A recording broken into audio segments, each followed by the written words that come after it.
তোর কপাল পুড়ল রে মা, তোর স্বামী ওর চাচাতো বোনরে নিয়ে পালাইয়া গেছে। বিয়ের 1 মাসের মাথায় রাহার স্বামী রাব্বি তার চাচাতো বোন সন্ধ্যাকে নিয়ে পালিয়ে গেছে। খবরটা শুনতে যেন রাহা আচমকা পাথর হয়ে গেছে। রাহার মা রাহাকে খবরটা দিয়ে মেয়েকে জড়িয়ে ধরে কান্না করতে লাগলো। রাহা নিশ্চুপ হয়ে দাঁড়িয়ে আছে, ওর চোখ থেকে পানি পড়ছে না। 15 বছরের সদ্য বেড়ে ওঠা দুরন্ত কিশোরী হঠাৎ করে শান্ত হয়ে গেল। সবে মাত্র ক্লাস 9-এ পড়েন রাহা। বড়লোক ছেলে পাওয়ায় যাচাই বাছাই না করে বাবা মা 2 দিনের মধ্যে বিয়ে দিয়ে দিল রাহাকে। যার ফলস্বরূপ আজ রাহাকে এই দিনটা দেখতে হচ্ছে। রাহা নিজেকে ওর মায়ের কাছ থেকে ছাড়িয়ে নিয়ে সোজা রুমে গিয়ে রুমের দরজা বন্ধ করে দিল।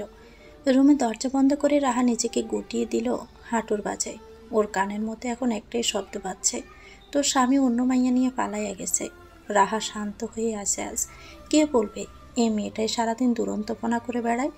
রাহা আজ কাঁদছে না, ওর কান্নাও পাচ্ছে না আজ। কিছু কিছু সময় আঘাতের পরিমাণ এত বেশি, মানুষ কাঁদে না, শান্ত হয়ে যায়। রাহাও আজ শান্ত হয়ে গেছে। দেখো রাহা, তোমার প্রতি আমার ভালো লাগাটা শুধুই ক্ষণিকের ছিল। ক্ষণিকের মোহ মায়ায় জড়িয়ে তোমাকে বিয়ে করে আমি ভুল করেছি। আমি সত্যিকার অর্থে সন্ধ্যাকে ভালোবাসি। সন্ধ্যার প্রতি ভালোবাসাটা আমার ভালো থাকতে দেয়নি এতদিন, তাই তো আজকে বাধ্য হয়েই তোমাকে ঠকাতে হলো। রাব্বির মুখে এমন কথাগুলো শুনে রাহা হাসলো। আজ 2 দিন পর রাব্বি ওর সদ্য বিবাহিতা বউ সন্ধ্যাকে নিয়ে রাহার সামনে এসে হাজির হয়েছে। রাহা কোনো কথা বলেনি। রাব্বির দিকে প্রশ্নচোষক দৃষ্টিতে তাকাতেই রাব্বি উপরোক্ত কথাগুলো বলে উঠল। রাহার বাবা রাব্বির দিকে তেড়ে যেতেই রাহা ওর বাবাকে আটকে বলে উঠল, বাবা, আজ তোমাদের উপর আমার অনেক অভিযোগ রয়েছে। এই ছেলেটা তো আমাকে জোর করে বিয়ে করতে চায়নি, এর বাবা মাও আমাকে জোর করেনি। শুধু পছন্দ হয়েছিল বিদায় তোমরা লোভে পড়ে যাচাই বাছাই না করে আমাকে বিয়ে দিয়ে দিলে। একবারও আমাকে জিজ্ঞেস করারও প্রয়োজন বোধ করনি যে আমি এই বিয়েতে রাজি আছি কিনা। আমার মতামতের কোনো গুরুত্ব দাওনি কোনো দিন। জানো মা, অনেক সময় বাবা মা সন্তানের ভালো চাইতে গিয়ে অজান্তে সন্তানের ক্ষতি করে ফেলে। আজকে তোমাদের জন্য আমার পড়ালেখা বন্ধ হলো, আমার সব স্বপ্ন ভেঙে গেল, নিজের স্বামী ধোঁকা দিল। আমার জীবনে আর কি থাকলো মা, আর কি থাকলো বলতে পারো? বলে রাহা কাঁদতে কাঁদতে বসে পড়ল। রাব্বি ওর নতুন বউকে নিয়ে বেরিয়ে গেল। রাহা শুধু অসহায় চোখে তাদের দিকে তাকিয়েছিল। রাহার মা বাবাও নিঃশব্দে রাহার পাশে কাটিয়ে চলে যায়। আজ রাহা কাঁদছে মন উজাড় করে। আজকের পর রাহা আর কাঁদবে না। রাহা কাঁদতে কাঁদতে বলল, আমার সব অভিযোগ উপরওয়ালার কাছে দিয়ে দিলাম, একদিন তিনি ঠিকই আমার ধৈর্যের পুরস্কার দিবেন। রাহা চোখের পানিগুলো মুছে নিয়ে রুমে চলে যায়। পরের দিন রাহা ওর বাবা মায়ের সামনে গিয়ে জোর খাটিয়ে বলে উঠল, আমি পড়ালেখা করব মা, আবার নতুন করে সব কিছু শুরু করব। আমি আমার অতীত আগলে বেঁচে থাকবো না। অতীত আগলে বেঁচে থাকাটা বোকামি। রাহার কথা শুনে রাহার বাবা রাহার কাঁধে হাত রেখে বলে উঠল, আমরা আমাদের ভুল বুঝতে পেরেছি মা, এখন থেকে আর তোর কোনো কিছুতেই আমরা বাধা দিব না। আমরা সবাই তোর পাশে থাকবো সব সময়। তুই যা সিদ্ধান্ত নিবি আমরা তোর পাশে আছি। বলতে রাহা ওর বাবাকে জড়িয়ে ধরল। নিজের মেয়েটাকে স্বাভাবিক দেখে রাহার মাও একটু স্বস্তি পেল। কয়েক বছর পর রাহার গাড়িটা মাঝপথে রাস্তায় খারাপ হয়ে যাওয়ায় রাহার মুখে বিরক্তির চিহ্ন ফুটে উঠেছে। রাহা একটু গলা চেঁচিয়ে বলে উঠল, শাওন ভাই, আজ আমার অনেক জরুরি একটা অপারেশন আছে, তুমি একটু গাড়িটা চেক করে নিবে তো? শাওন রাহার ড্রাইভার। রাহার কথা শুনে শাওন বলে উঠল, আপা, আপনি একটা কাজ করেন, আমি আপনারে একটা ট্যাক্সি ভাড়া করে দেই, আপনি ওটা দিয়ে চলে যান। রাহা সম্মতি জানিয়ে বেরিয়ে গেল। ওর এখন হসপিটালে যাওয়াটা অনেক বেশি দরকার। রাহা হাত ঘড়িটায় সময় দেখতে দেখতে হসপিটালের ভিতরে ঢুকতেই কারোর সাথে ধাক্কা লাগলে রাহা লোকটার দিকে না তাকিয়ে বলে উঠল, সরি প্লিজ ডোন্ট মাইন্ড। বলে রাহার সামনে এক পা দিতেই পিছন থেকে কেউ একজন বলে উঠল, রাহা, তুমি? নিজের নামটা শুনে রাহা আচমকাই পিছনে তাকিয়ে দেখল একটা ছেলে দাঁড়িয়ে আছে। ছেলেটার মুখটা অনেক চেনা চেনা মনে হচ্ছে রাহার। রাহা ব্রু কুঁচকে তাকিয়ে আছে ছেলেটার দিকে। ছেলেটা ঠিক বুঝতে পারছে না রাহা ওকে চিনতে পারছে কিনা।